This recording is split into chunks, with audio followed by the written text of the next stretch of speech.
Otherwise, you'll have to raise like millions of dollars. You'll have to probably become like a tech company. Sometimes getting FSSAI license without paying off anyone can take longer. If vegan day like brands don't have to exist, it's actually for the best. They have a point of view which I think should also be put across. Yeah. Where you were in a way termed as casteist, privileged. Yeah, a bunch of casteist, stuff. yeah. So, hi everyone, my name is Shivam, welcome to the channel, and today I have a very special guest, Akshat, who is a vegan and an IIT Bombay alumni, and recently you have also become a startup founder.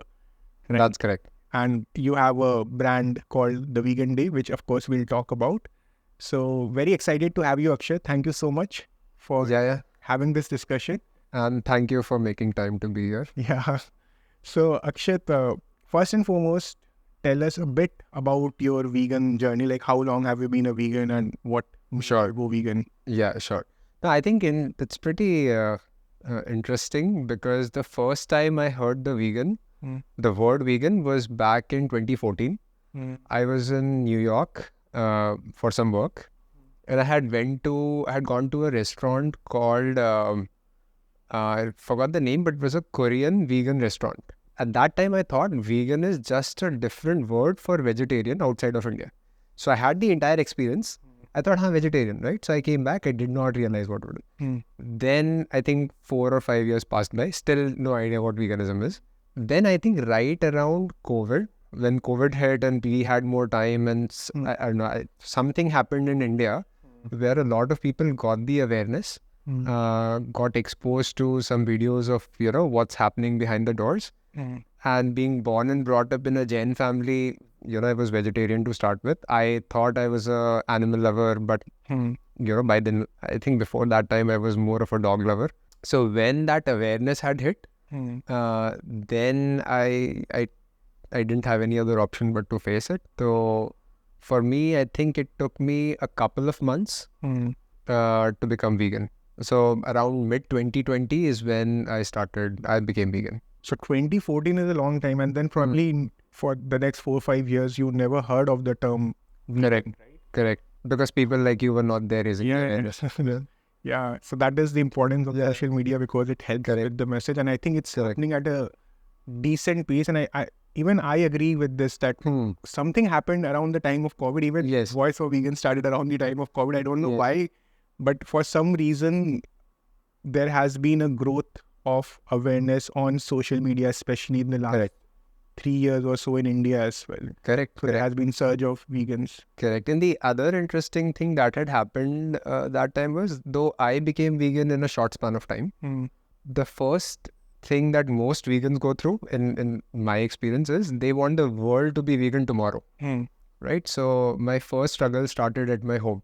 Right, so I was like, my wife, why are you not vegan tomorrow? And same with, I think my sister was living with me at that time. Now, I think she's based in Bangalore, but she was with us.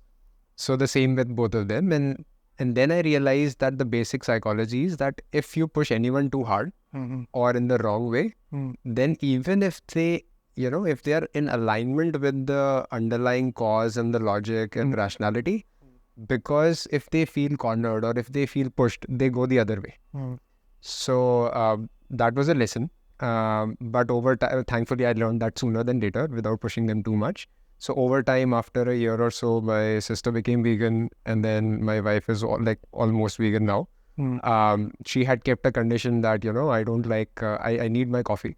If you make a coffee for me, which is, very close to the regular coffee, I'll be 100% vegan. That was the condition back in 2020. Though she became vegan, almost even before that. But that was also one of the interesting motivations. So that was the underlying logic of coming up with the brand called Vegan Day, which stands for, at least become vegan one day. So that you can start your journey towards vegan for every day.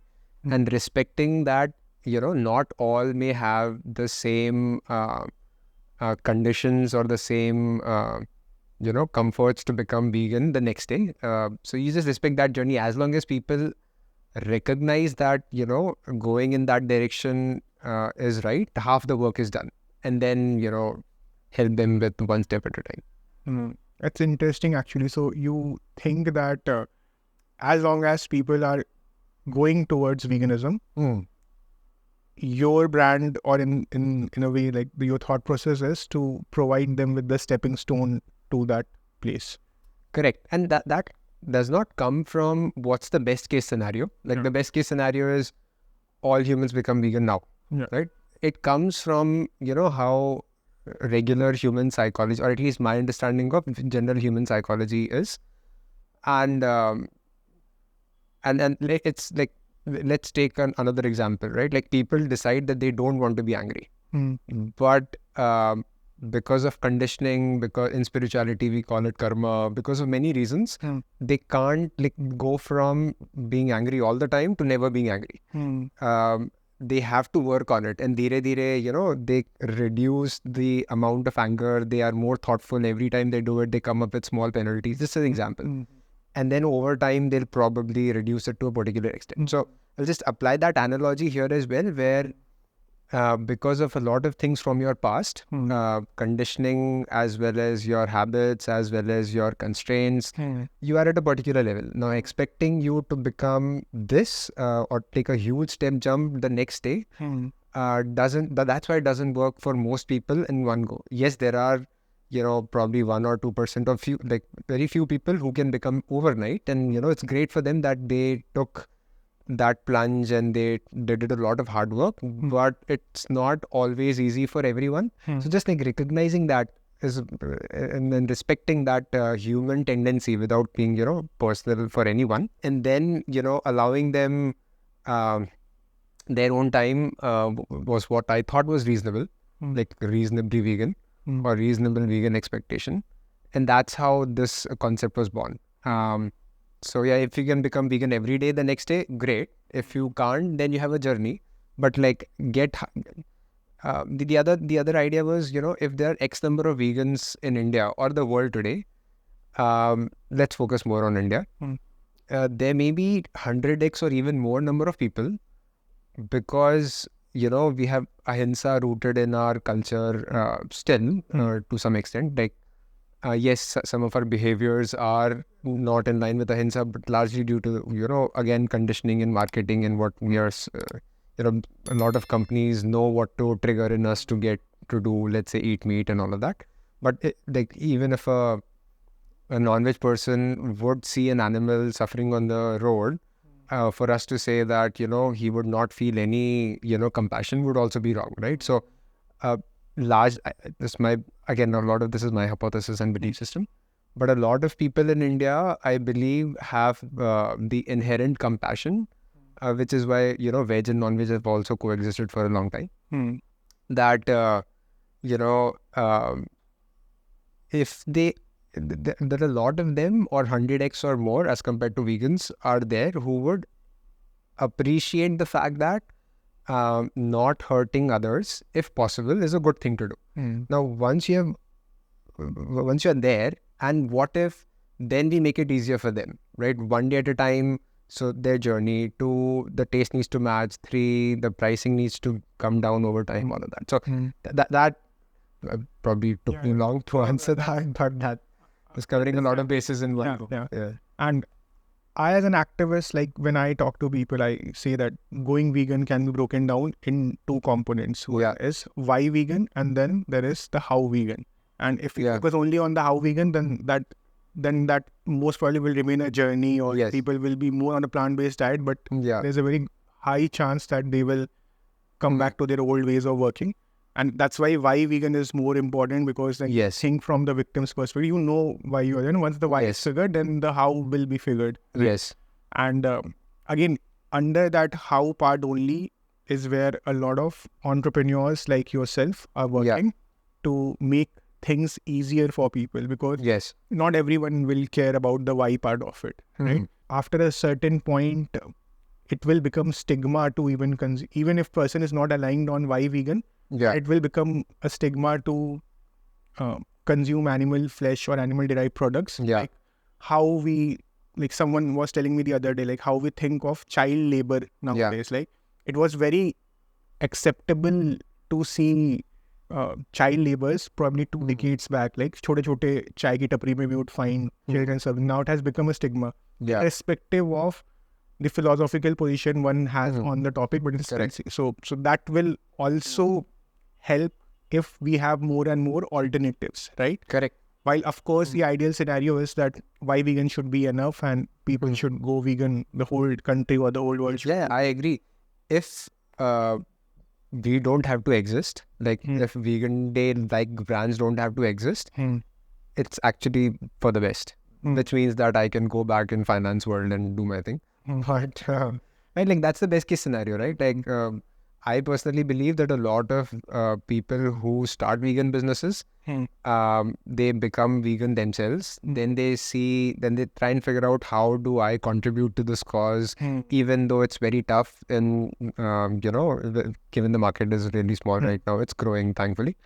But in a world where everyone's vegan already and plant-based, whole foods and all of that, then we don't have to exist. But because in the meantime, which is gonna be probably a lot of many years, hopefully less years, but it's gonna be decades for sure, if not centuries. If that happens faster, then that's what we're trying to do.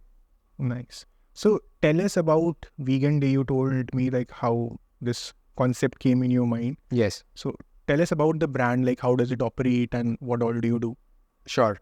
So we started with dairy alternatives, and we focused more on cracking milk substitute, which is, as close to milk as possible in terms of neutrality, which means it doesn't interfere with your tea and coffee, along with, no aftertaste, like very little aftertaste, as little as possible.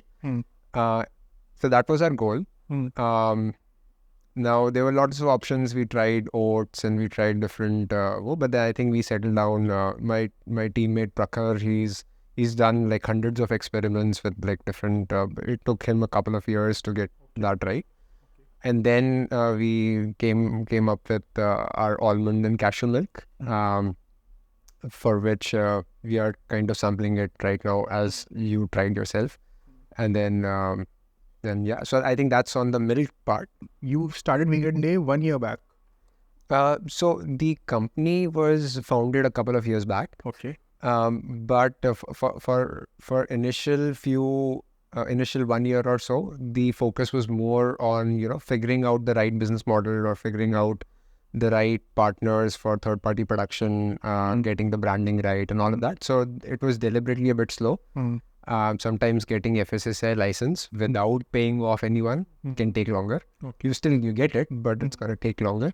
Okay. But things are like, if I would have done that probably 10 years, 20 years back, then I would have probably, there may not have been a way without it. But so far, it's been great. Even like with the officials and like no issues, I don't have to pay anyone off. So thanks for that. Right? Like that's good to know. Yeah. I was told that it's just not possible to do business in India that way, but so far so good for me.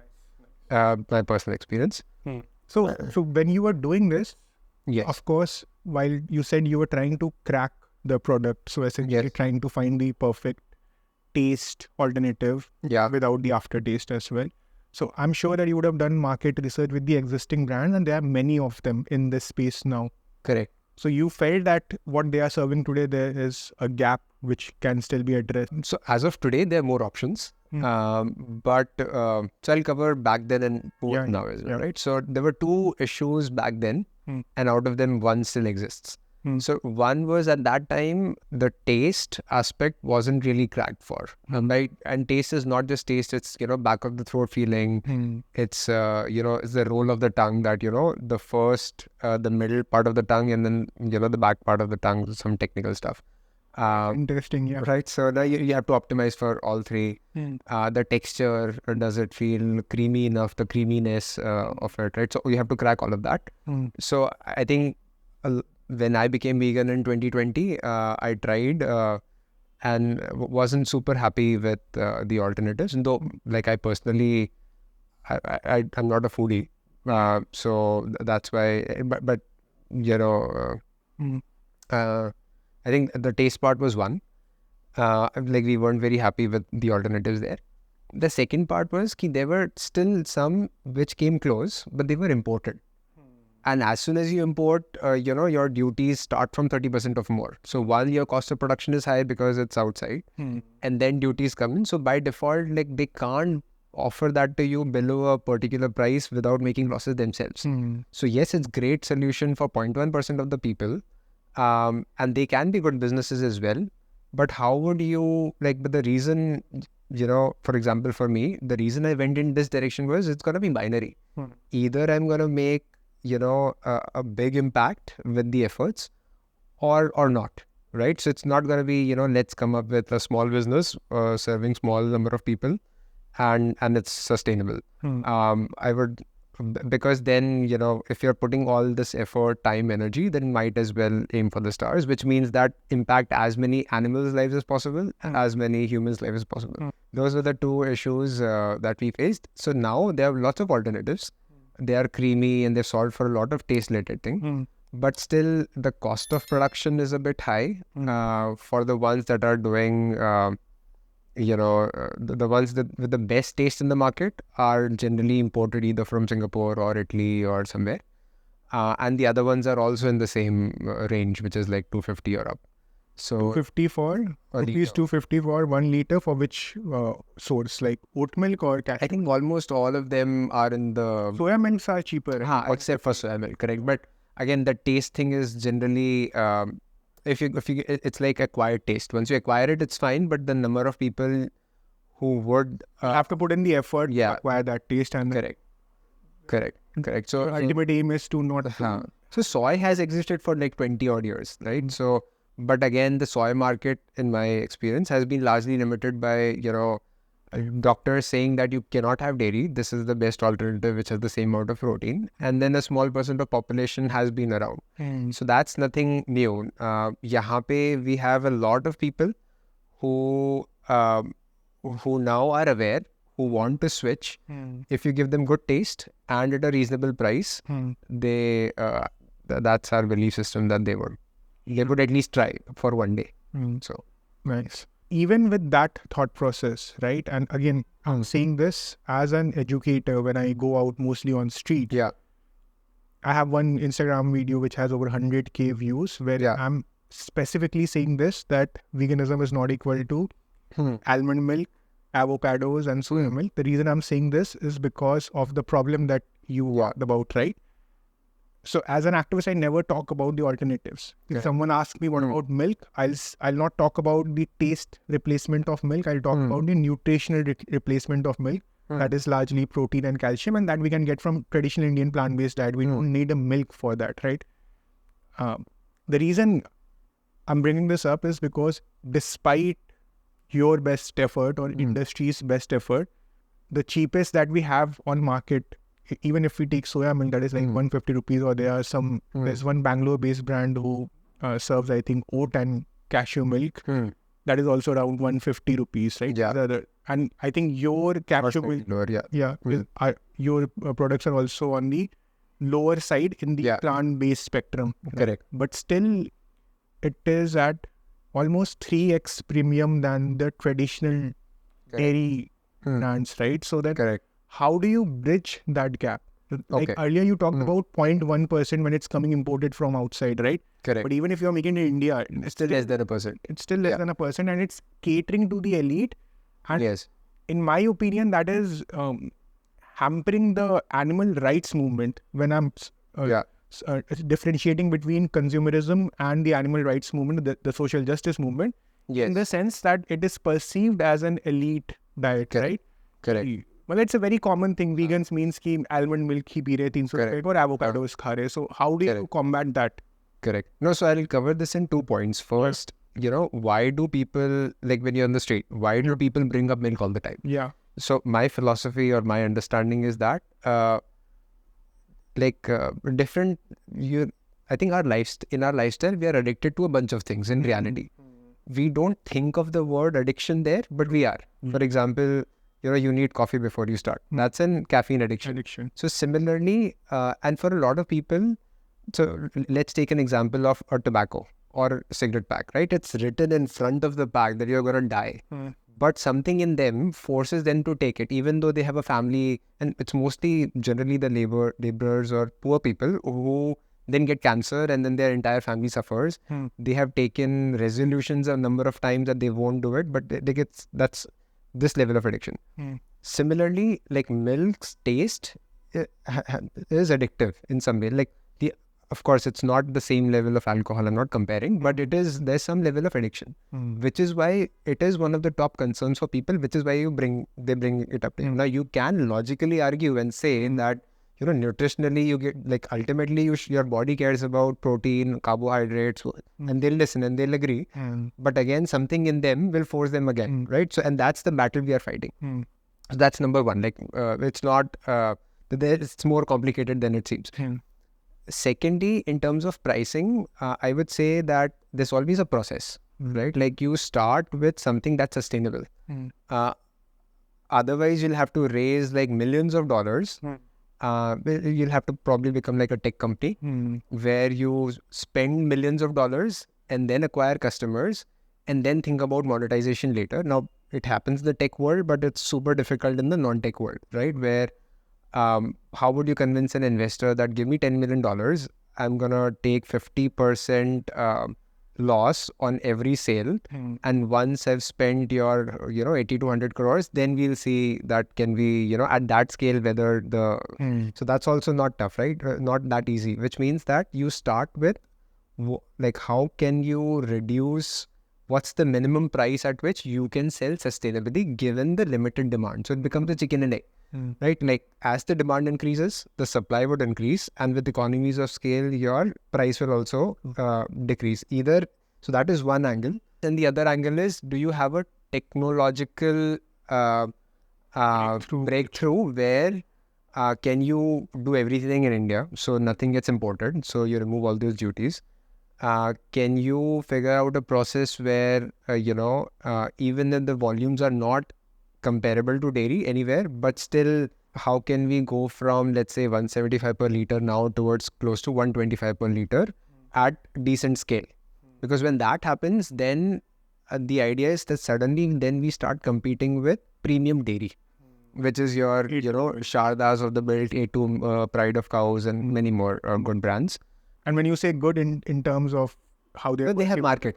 They have a market. Like, if you have a market and you are serving that market, then you're doing something right. Now, is that ethical or not is a separate one, but you're like in competency, business standpoint, in core competency, you are. So once you come closer to 120s of the world, which soy milk is, but you match the original milk's price and versatility, then you start. You're still not covering 95% of the country, yes, but at least you are then. At least your market is probably 100x bigger than today. And that's the challenge. Let's say in a world where, this is what I truly believe, in a world where your, if any brand's production reaches the same scale as dairy production, the price of milk will be less than of dairy, because you don't have a middleman, which are the cows and the buffaloes, which means that your efficiency will be higher. So the price will be less than 60. You won't have to go in Tetra Pak. So we are forced to go in Tetra Pak. Why? Because it makes its shelf life stable. Like the Tetra Paks can last from 6 months to 12 months before you open it, because even without preservatives, because the technology is such that nothing goes inside. But if you go in like a regular pouch, it needs cold chain, and within 3 days it's gone. Now the dairy industry can do it because of the demand and the distribution system we have. It's like concentrated demand across the country. Yahan pe we have distributed demand, and that was also very less. So you are forced to go with certain, packaging and all of that. And when that happens, then of course your price increases. So in a world where the demand becomes more and more, the price of milk would actually go below is my hypothesis. Even though you torture, or like, even though, let's cut out that word, even though you don't treat a lot of animals properly and well, if you actually treat them well, then the actual price of milk will be probably 2x. or even more. Because if you follow all the laws, if you don't abandon them, if you don't do a bunch of stuff. And they're also subsidized, what people don't realize that. Correct. There's a tax angle. Yeah. Yeah. There's a tax angle. And a subsidy angle. And a subsidy angle and the whole supply chain. Like milk is just one product of the whole supply chain. There's beef and leather and the end of the supply chain. So since they are extraction points even in the later part of the supply chain, so they can afford to bring the overall cost down of the whole chain, right? Which is essentially all these industries, they coexist together and help each other out, like the beef, the dairy and the leather industry. Correct. So that is also a big factor. Correct. Plus a 0% tax, 0 versus 18% tax on the... But having said all of that, I like to see things is like, if we don't see positive in things, then as vegans, we would not, we'll be unhappy all the time, right? So, but because things are changing for the positive, so you have to, it was a positive surprise, to be honest, that FSSAI approved vegan logo.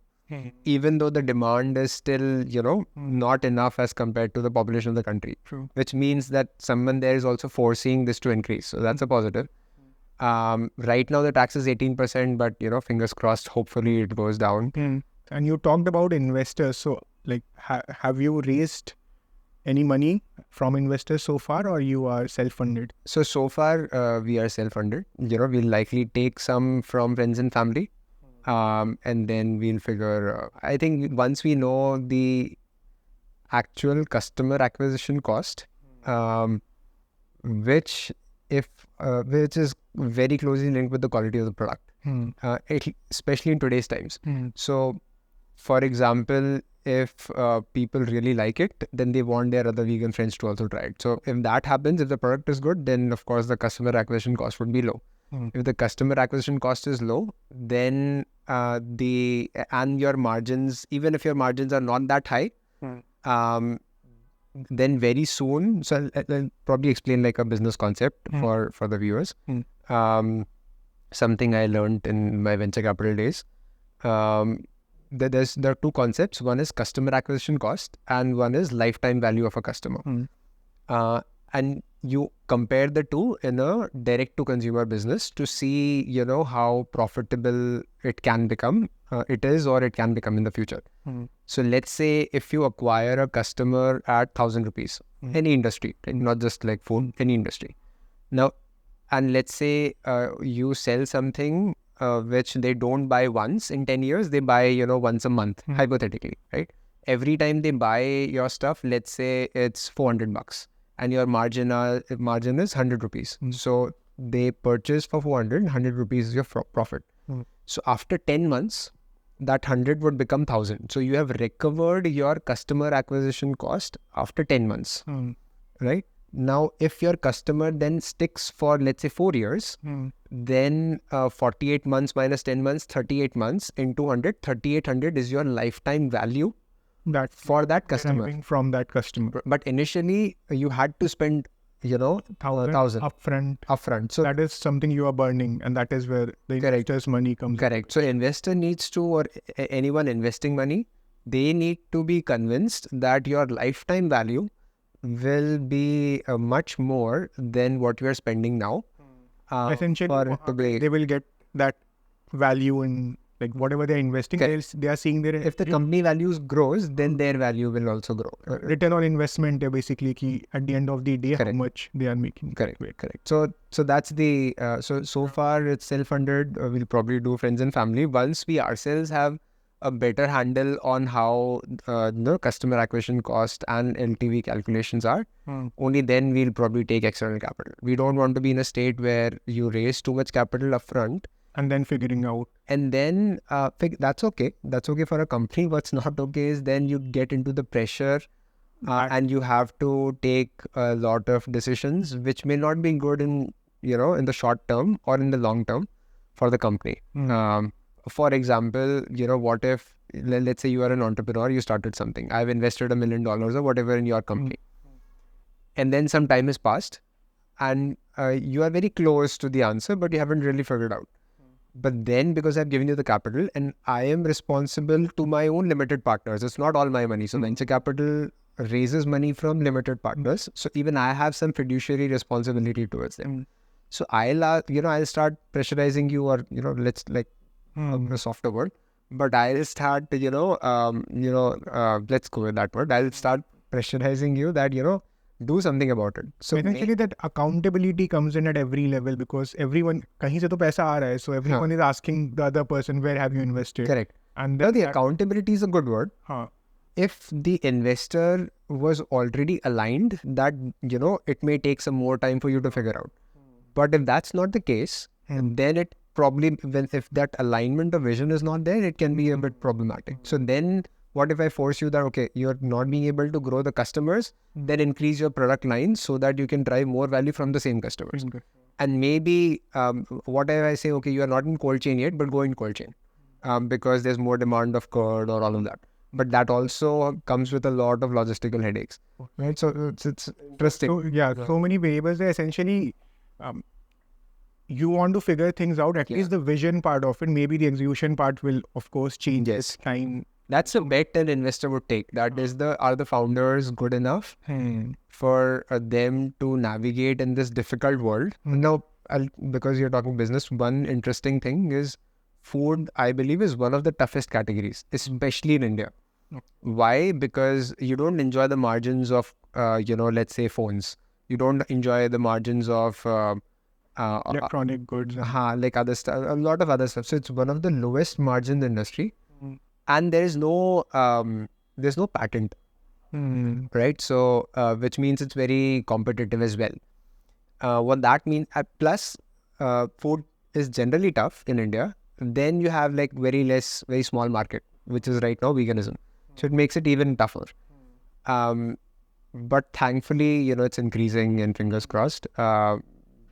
If you can get, it also means there's more opportunity. Like once you figure something out, then it becomes very, useful and powerful as well. So it's like, it's high risk, high return. And so imagine if someone can crack a particular, milk recipe or any dairy alternative recipe, which, hits all the tick marks, like good taste, hopefully like either fresh or sustainable, whatever it is. But and the cost of production is equal or lower than actual dairy products, then it's going to be a hit. The major challenge that you talked about in the food space is logistics, right? And you also said there are no patents, so nothing is protecting you, right? Correct. So do you see that someday a brand like Procter and Gamble or Unilever, like wiping all the plant-based businesses out because they have the distribution system? Once they know ki acha, Akshat has created the market, now I'll pander to this market, right? I distribute this market. So that is, it's very, like, that is just one possibility that I think of. So as an entrepreneur, have you thought about it? Yes. So from my venture capital days, generally when the market becomes big enough, so this will only happen when the market is big enough, which will be positive news for all of us, right? So if that happens, it's a good problem to have, not a bad problem. Now, let's say it has happened. Now, big companies generally have two questions, either build or buy. If they think that building it themselves would be easier, which I'm not saying is the case, then they because building is not just product, but also branding, right? Because a lot of current vegan customers would have some affinity towards the original, vegan brands who are trying to make a difference by, venturing into difficult waters. So that brand value is important. And if you think that building will likely take not months but years, which generally is the case, then sometimes you would buy, which means M&A, mergers and acquisitions. And if that happens, then it's good because then it's like a success story for an existing vegan brand where you went into something difficult because, there was an opportunity and you wanted to live your passion, and then you got a good exit as well. So that's also positive. So I don't worry per se, because it's a good problem to have where, there's so many vegans in India where you have reached that level. Now, a good brand should ensure that by the time that happens, they already have built a good brand and they have good distribution systems, good product line, good customer service. Like they should have enough equity value. And if they have that, then they have nothing to worry, because it's either they'll find more competitors, which is always the so you take any industry, if you take any product which has a bigger market, it's going to happen. So might as well for veganism it happens sooner than later, because it means that there are so many vegans, which is the underlying happiness that we'll all get. And as an idealist, I would think, or I would wish that M&A should take place, but it should be like the other way around. Instead of them acquiring you all, maybe you reach that level that you acquire some of these brands and veganize their whole line. Why not? Like very, very, very bold.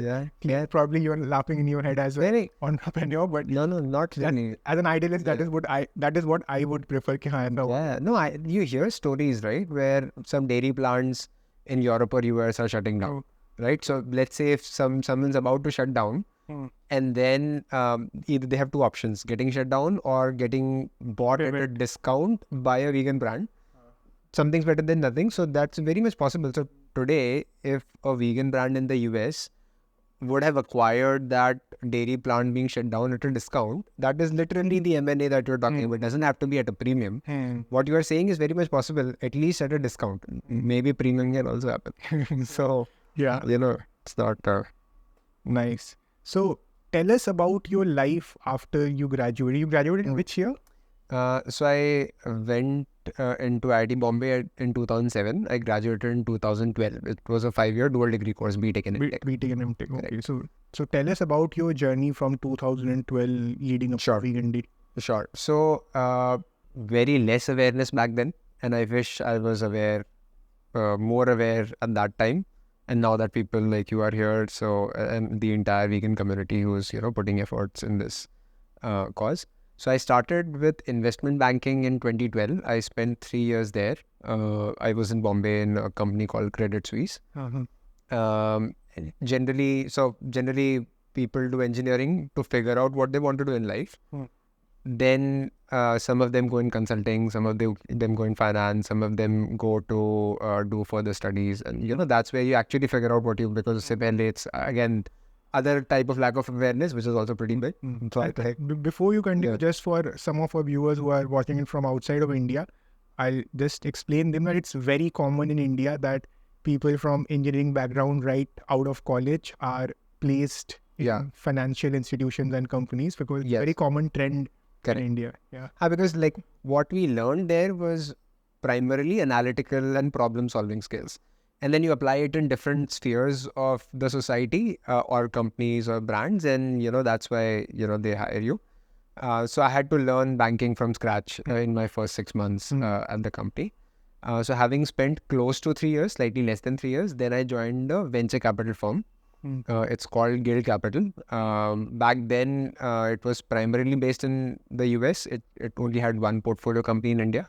Now it has many more. So from 2015 to 2020, I learned a lot from my boss. So before you continue, when you say they exit, essentially you mean that they invested in a company at, let's say, 10. Yes. And then when we say exit in this part of the world or in this industry, like they sold off their stake at 30, 40 or whatever. Yes. Essentially made a good money there. Correct. So that's...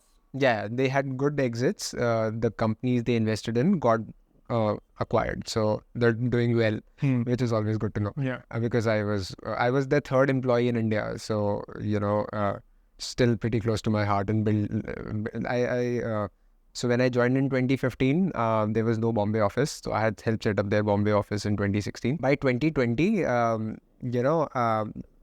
think even before COVID had hit, there was an interesting realization when I say that, I found veganism and spirituality at the same time.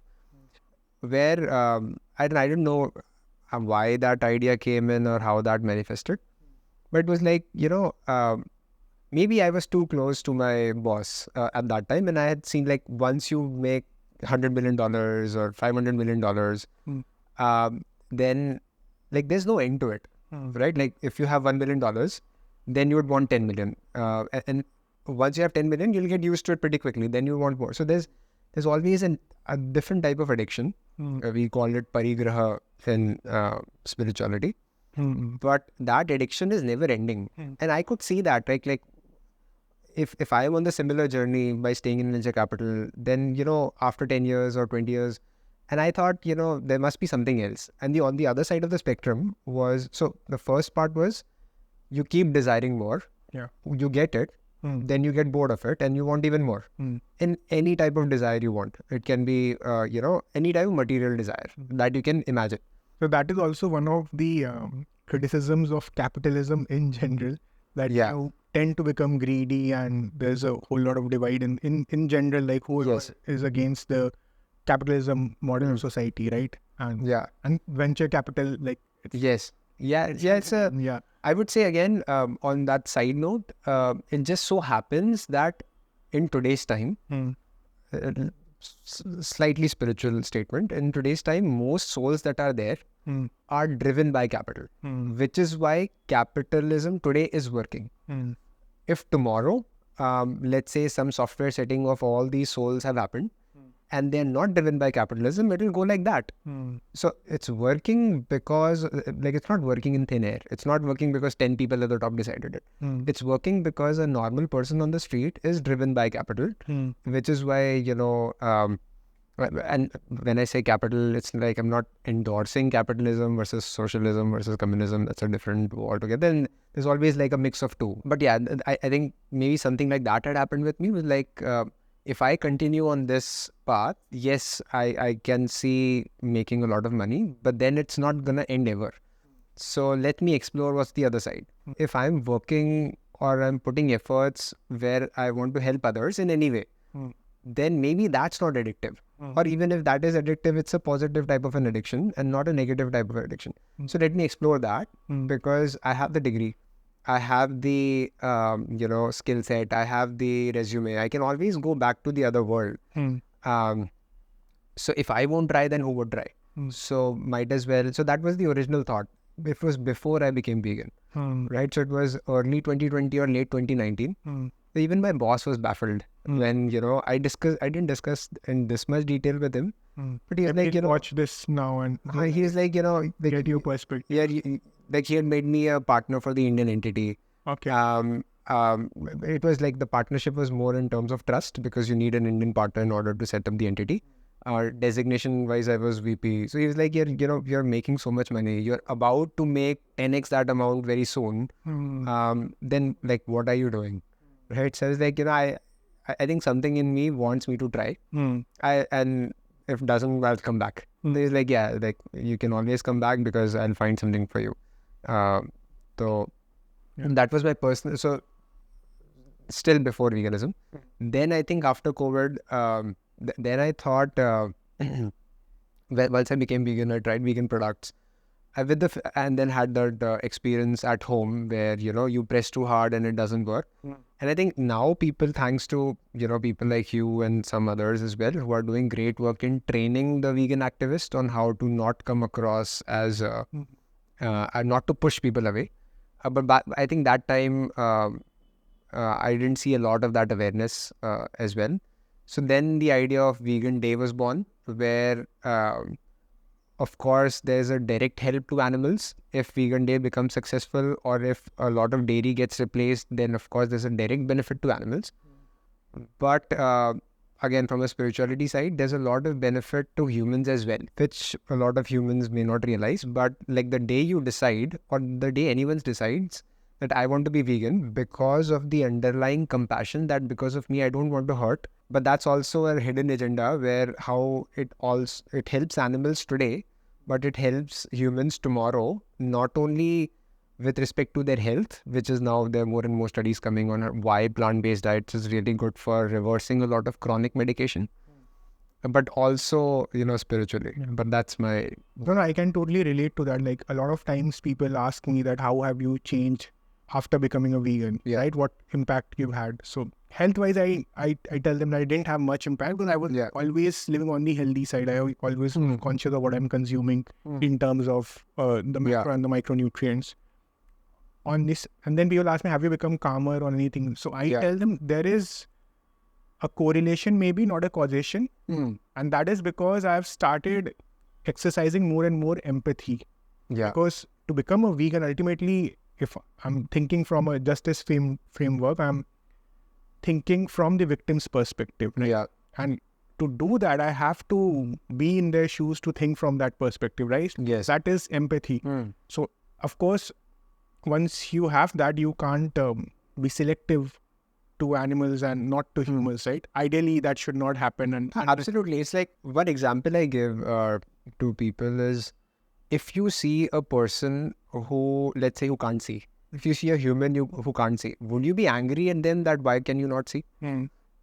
And if the rhetorical question, and the answer is no, hopefully, right? So, and because they don't have the physical ability in one aspect, right? So similarly, you see another person, again, spiritually speaking, they are at a particular spiritual state, which is not that high right now. Now, your ideal goal is that their spirituality increases so that they can see your point of view of compassion, but they're not there yet. Now, does that mean that you should be angry at them? No, like if someone, so for example, if someone doesn't have the ability to have compassion yet, or enough compassion yet, then you shouldn't be angry. You should hope that, you do your best. Don't expect the results right away.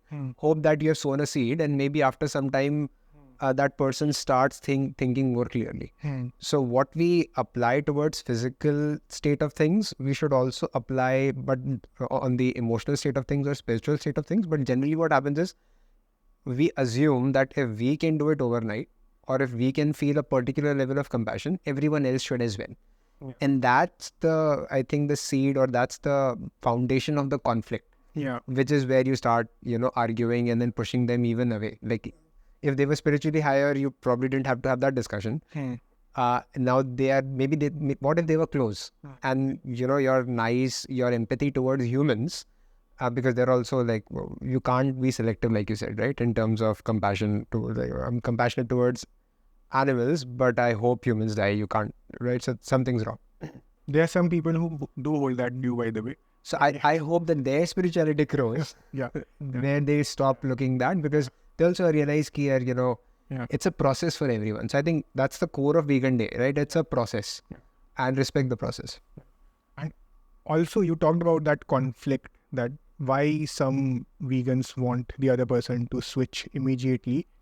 In fact, there are people who would argue that even if they took some time to switch, is not a justification for the other person to take that much time to switch.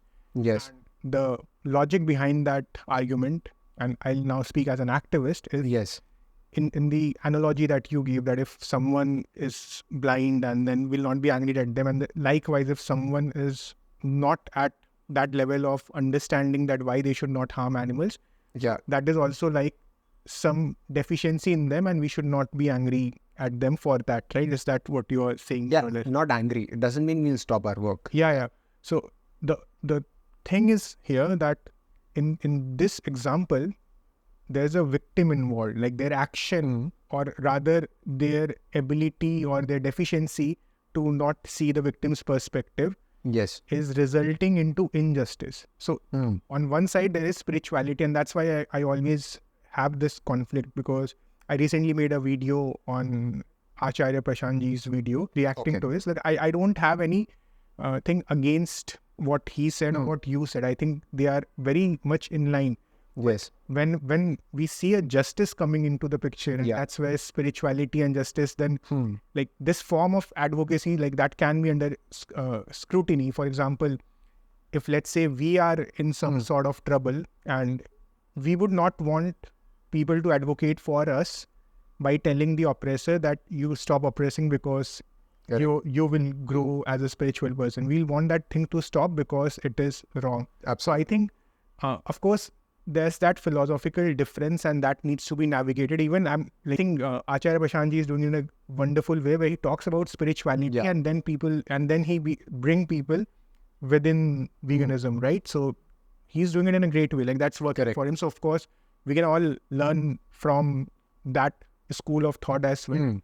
And and of course, there's this other side which I'm trying to present, that why some vegan activists come across as angry. It's not because, like, I've interacted with some of them, right? Some of them are my friends and they're nice people. It's just that they get angry during the discussion, even though that can be counterproductive for the movement. But in that moment, they are thinking from the victim's perspective, and then they find it very silly that why is this person saying plants feel pain or whatever, right? So that is, of course, there's a lot to learn for everyone in like all the stakeholders can learn from each other and do make some best for the animals. So what you said, I completely agree, which is why I use the word anger and not, I did not justify it. So what that means is, let's say, if somebody is on the road and they are hurting anyone else, it can be human or animal, if we do nothing about it, that's absolutely wrong, because we had the ability to do something about it and we didn't. So that's, like, spiritually, that's wrong, because next time you won't even get that ability because you did not use your ability for something good. So it's not justified. Now, anger as an emotion, I don't think it ever helps with anything. It's always negative. So that's why I use the word anger. So you should do your best, keeping an eye on the end outcome. That is true. And you need to have that self-control. Process and the outcome, both. Correct. So for example, if you are, let's say I'm talking to you, let's say if you are not vegan if you're not vegan and I'm trying to explain, and in that moment I remember all that's happening because I went to a slaughterhouse and all of that. Now, I have two options. One, I can get angry, which means that emotions controlled me. And then I end up doing something and push you away. So tomorrow you're going to do even more. So then I caused, because we don't have, given the constraints of the society today, there are no laws against not eating meat, right? Or milk. So what I ended up doing was, I actually, because of my lack of control of my emotions, I ended up harming animals more than helping them. So anger is not good. There's no justification. So that is what even when I do sessions with activists, I always talk to them about activism as a skill set and how we need to improve it, keeping the end goal in mind. And you talked about your venture capital days, and you said that you were making a good money there, right? And now you're working for this, like you've created this. So have you started making money here, or what? No, I've just started like a couple of months back. The launch happened a couple of months back. So there's got to be some time before the... Understandable. So I'm just asking this so that people know that how founder's life is. And would you be comfortable sharing like how much, like a ballpark, how much you were making? I can give a range, like somewhere, I think back in 2020 or so, the cash component was somewhere between 50 lakhs and 1 CR. The equity component was separate. Okay. And now you are not earning anything? Right? My wife is. So she is running the house.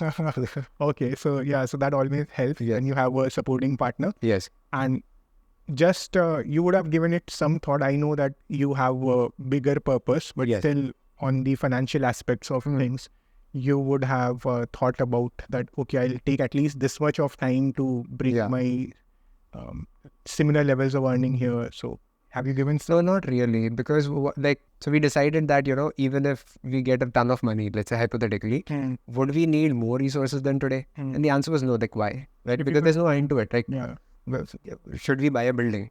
Should we buy a plane? Or like, why? So we decided that like our lifestyle probably will not change we can go the other side, because the more we go, the less resources we'll use, but not the other way.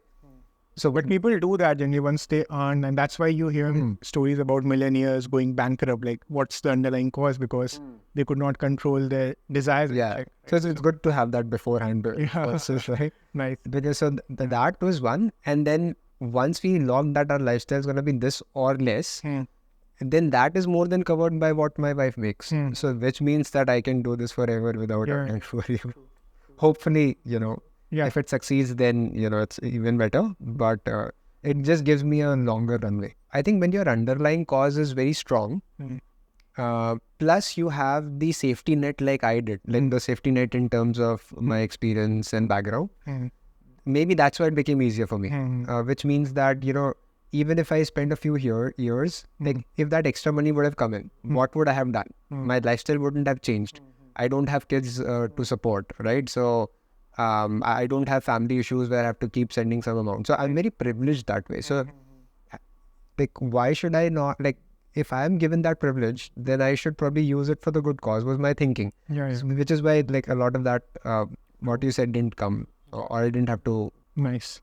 And you talked about acknowledging your privilege. So there was a recent controversy that happened at IIT Bombay, and you also made a post about it. And then you also received some backlash on that post, where you were in a way termed as casteist, privileged. A bunch of stuff.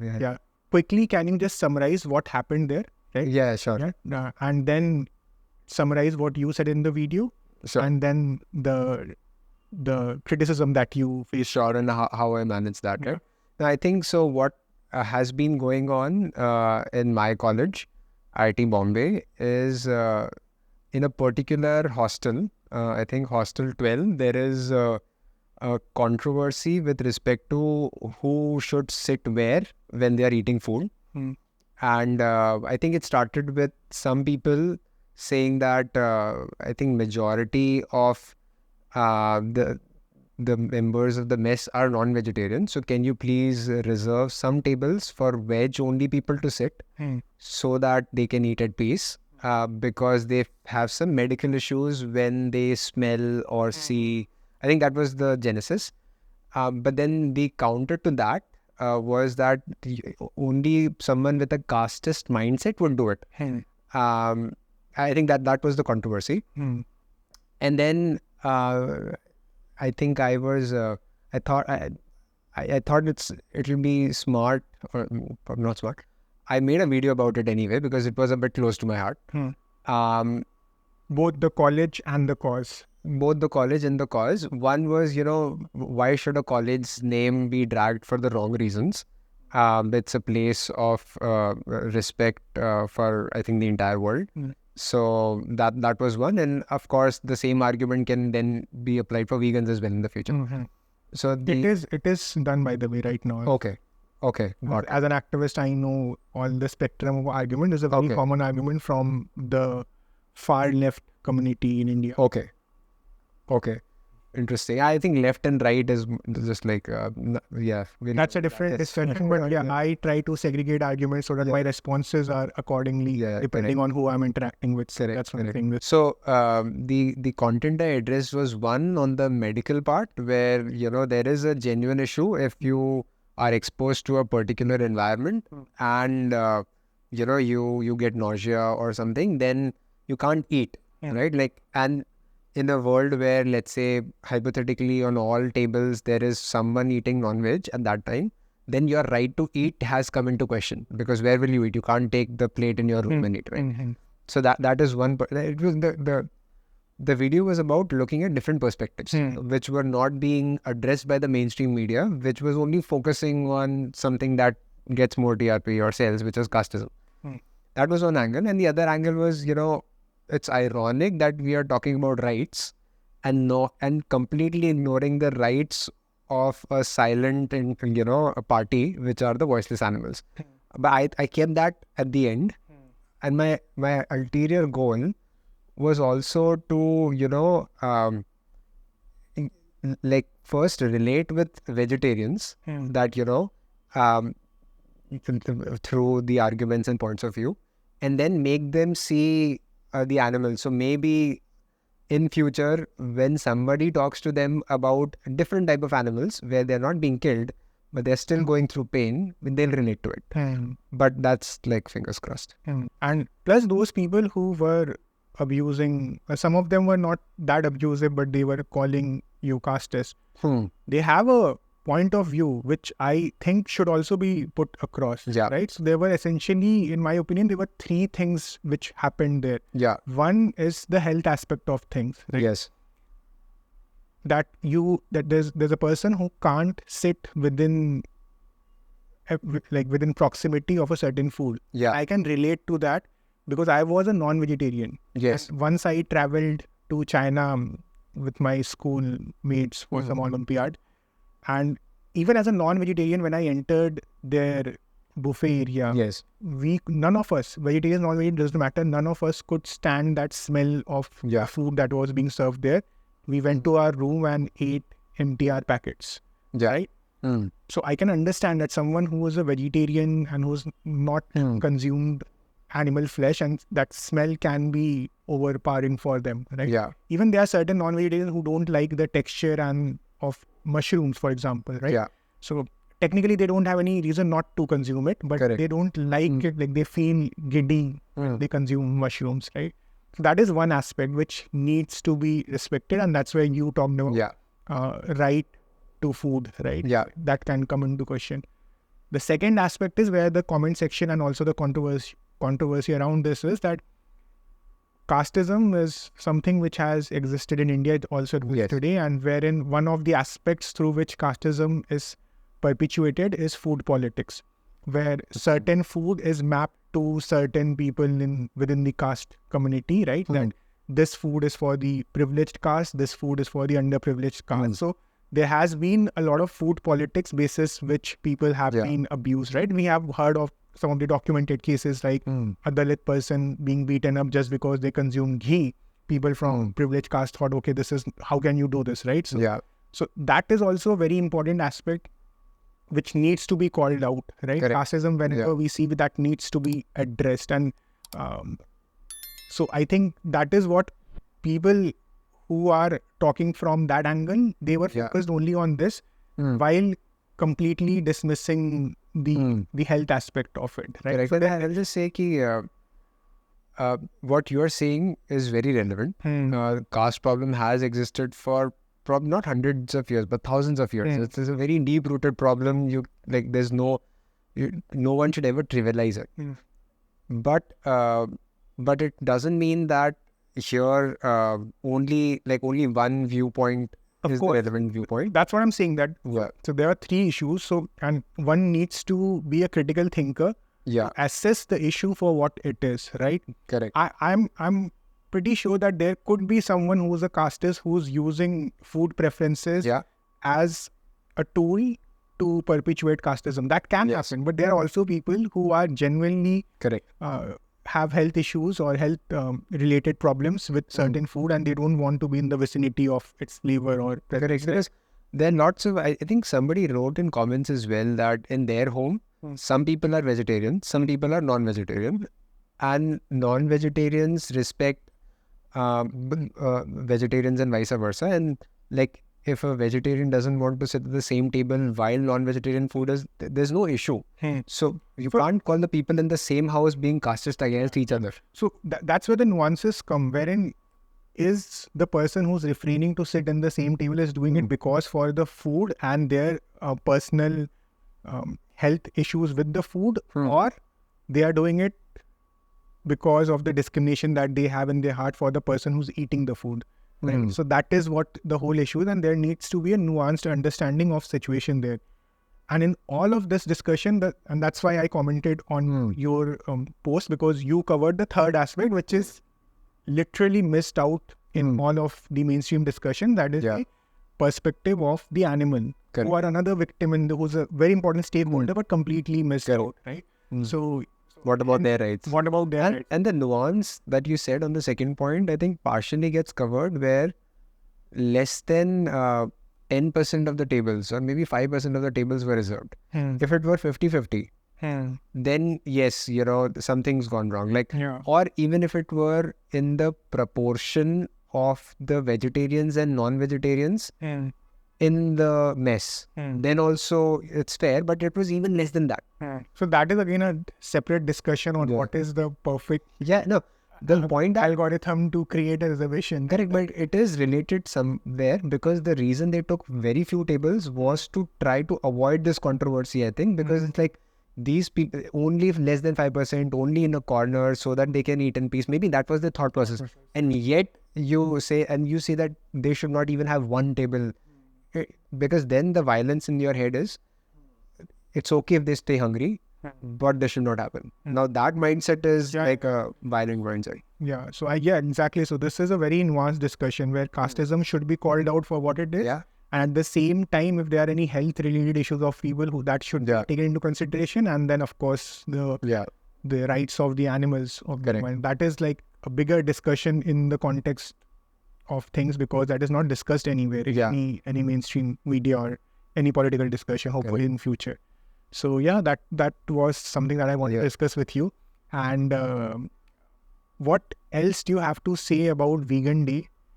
There's one very interesting thing that I noticed when I was trying out your cashew milk. I noticed there was a very subtle taste there, right? Which is something which I had not found in other brands, right? Yeah. Of course, you are spending a lot of time on product development. Yeah. So just a quick note there, like without giving away trade secrets, just a quick note there, like what is it that differentiates Vegan Day from the other brands? Sure. So I'll come on the taste part a bit, but one thing that we are trying, which we haven't seen anyone else try, not only in India but around the world, was the concept of one day at a time. So we have 1 day boxes for celebrations. So let's say, the next time you have friends and any birthday in your friends and family, you've already, spoken about veganism to them, but, they are still hesitant, or they think that they have 100 other problems to worry about this other problem or other issue. So what if you gift like a box to them, or you gift a box someone who has been trying, but again, not that passionately. So we have a vegan intro box. So how can, we become the gateway to people who align with the philosophy, make it easier for them. So that's one differentiation where, most people are focused on products, but our focus is more on, getting the first step right. Coupled with on the milk, particularly our goal. So it's Prakhar that I mentioned. He spent like hundreds of food scientist? No, he's not really. But again, passion makes you, scientists, and makes you do a bunch of things. Yeah. Right. So same with you, I guess. Right. Like what you're doing, you're not trained for it. Right. You learned it. So our goal was to keep it as close to dairy as possible. With a hint of a flavor. Now, if you put too much flavor, then it starts to interfere with your tea and coffee, which is off-putting for people who are, consuming dairy for decades. But if you don't put any of it, then they'll be like, I don't even realize that cashews or almonds or premium stuff has gone into it. So, like, there's a right balance where you can taste it, but it doesn't interfere. So that was the goal. Nice. So thank you so much, Akshat, for this discussion, and I wish you all the best for your venture. Thank you so much. And hope to see Vegan Day across India.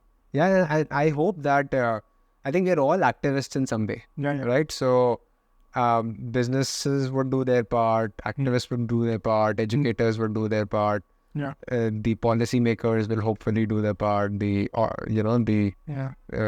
Indians will drive demand. So, sooner or later, fingers crossed. True. Yeah. So it was really nice meeting you. Same here. Chalo.